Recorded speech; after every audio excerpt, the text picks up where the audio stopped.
Hi అండి, ఎలా ఉన్నారు అందరూ? నేను కూడా బాగున్నాను. ఇవాళ నేను కొత్తగా ఒక ఫోన్ కొనుక్కున్నాను. దాంతో మొట్టమొదటి వీడియో ఇది. అయితే మీకు తెలుసా బూడిద గుమ్మడికాయతో ఆవకాయ పెట్టుకుంటారు అని? చాలా మందికి తెలియకపోవచ్చు, కానీ మా అత్తగారు చాలా సంవత్సరాల క్రితమే పెట్టేవారు ఇంట్లో. కానీ నేను ఎప్పుడు పెట్టలేదండి. ఇవే బోల్డ్ రకాల ఆవకాయలు పచ్చళ్ళు అని.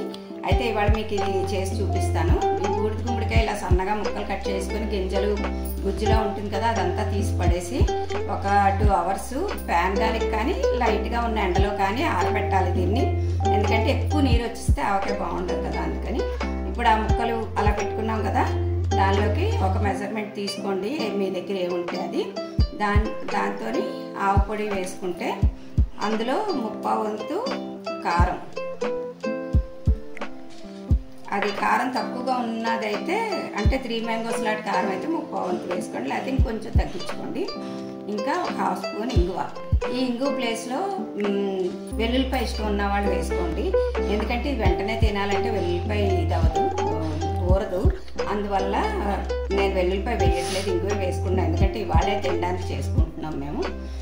ఇంకా నెక్స్ట్ ఇదేమో ఉప్పు.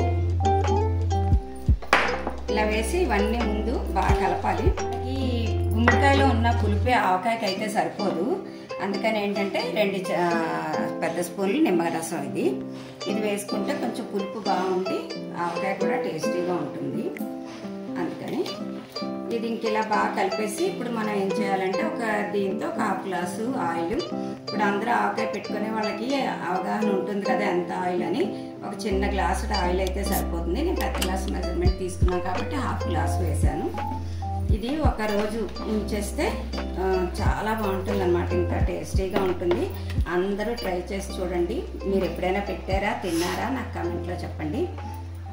ఇదే ఫస్ట్ టైం నా వీడియో చూస్తూ ఉంటే కనుక సబ్స్క్రైబ్ చేసుకోండి. Thank you for watching.